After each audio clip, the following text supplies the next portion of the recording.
Hi and hello! Welcome back to my channel. I'm Glenn, your hair and beauty instructor.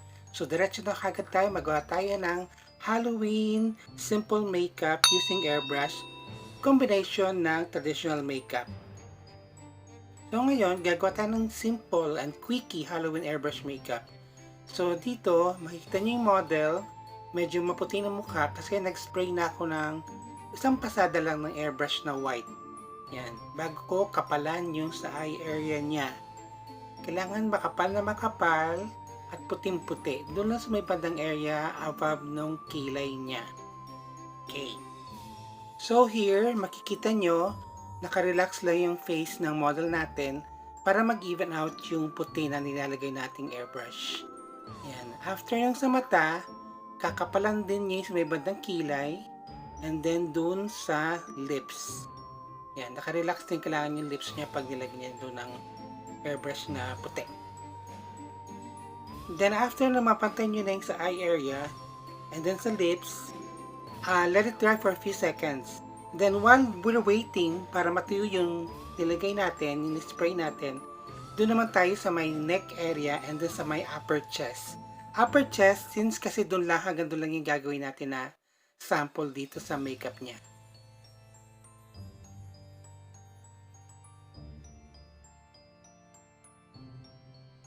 Be sure lang na pag nag-spray kayo ng puti is maging solid yung puti. Yan. Dahan-dahan lang. Make sure na hindi sobrang kapal kasi pag sobrang kapal baka mag-break naman yung yung makeup. Baka mag-crack. Baka mag-crack yung puti.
So if you think na enough na yung puti, okay na yung puti, let it dry for a few minutes, then pwede tayo mag-start sa black.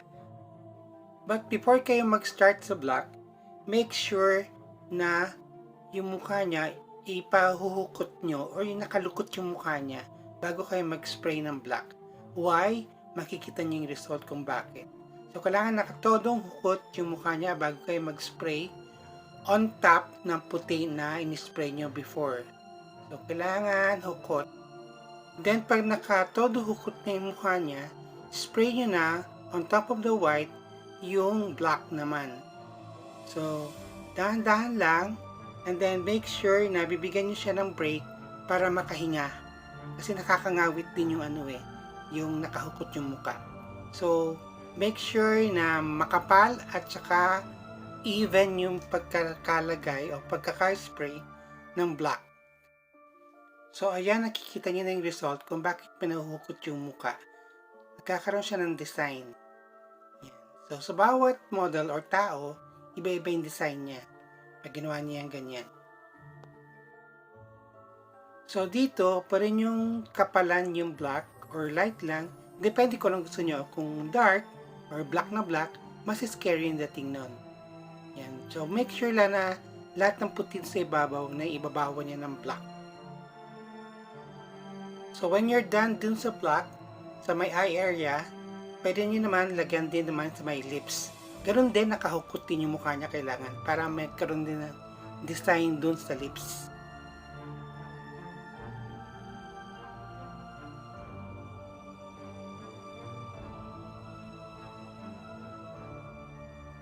Ingat lang kayo na wag masyadong makapal kasi baka sumobrang kapal, baka tumulo yung yung airbrush.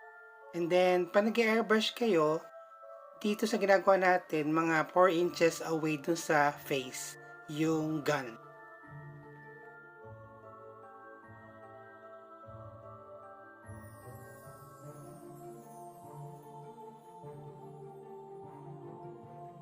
So, pag nakita nyo yung design na malinaw na, enough na yon.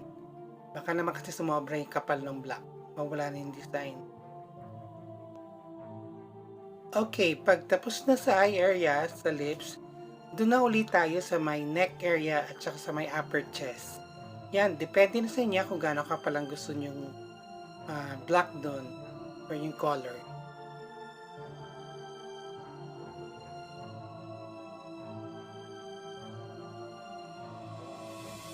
Para sa mga bago dito sa channel ko, please like, share, and subscribe dito sa channel ko and hit the notification bell para ma-update kayo sa mga videos na i-upload natin. And you can also follow me at Facebook, Sir Glenn Hair and Beauty, and also in Instagram, Maria Glenn.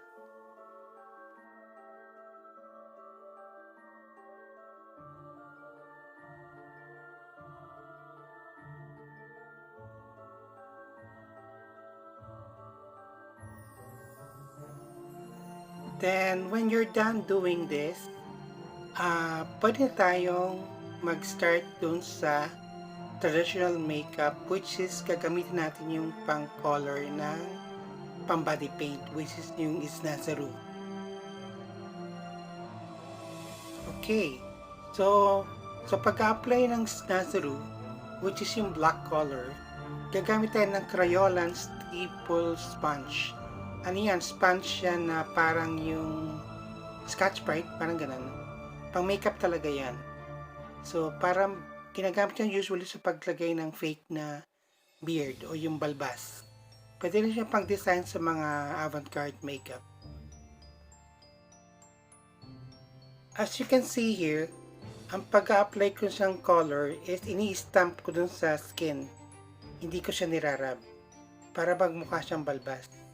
Kasi iba ang dating pag nirarab o yung parang hinihila ng konti yung sponge.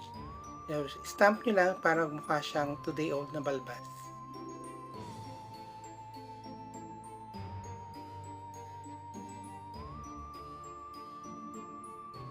Dito naman, depende rin yan kung gaano kakapal ang gusto nyo or gaano kalawak dun sa katawan lalagay nyo. So, it's up to you.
So here naman, start na yung paglalagay ng red Snazaroo. So, ganun din ang application, just like yung black before.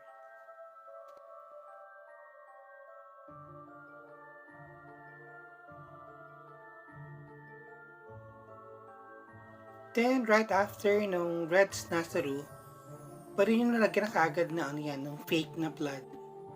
Meron din yan sa Kryolan, yung fake na blood. Pero itong ginagamit ko is cherry syrup yan, yung ginalagay sa ano, sa mga dessert. Yan. Kaya matamis yan.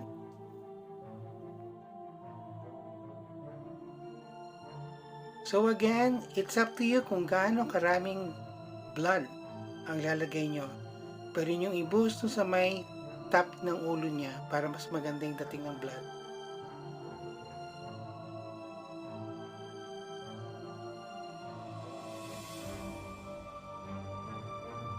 Here, mananotice nyo na yung model, sinisip-sip niya yung blood. Kasi masarap yan eh, cherry syrup. Matamis yan.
Dito naman tayo sa hair.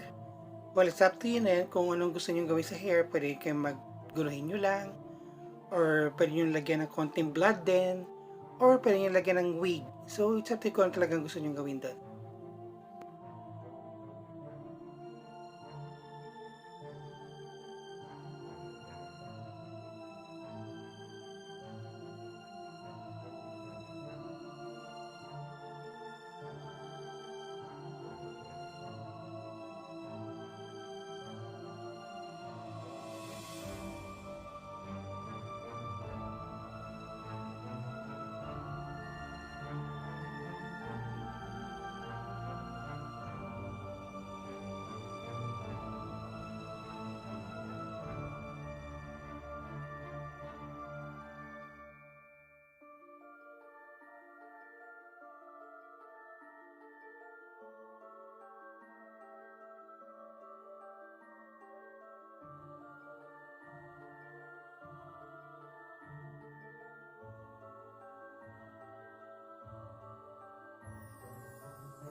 So, eto na yung ating finished look. So, yan. Pwede nyo pang i-improve niya kung gusto nyo. Mas darker pa o mas maraming blood. So, don't forget, again, to like, share, and subscribe dito sa channel ko and hit the notification bell para ma-update kayo sa mga videos na upload pa natin dito. So, for now, I hope you learned something. I hope you like it too. So, have a nice day to you all.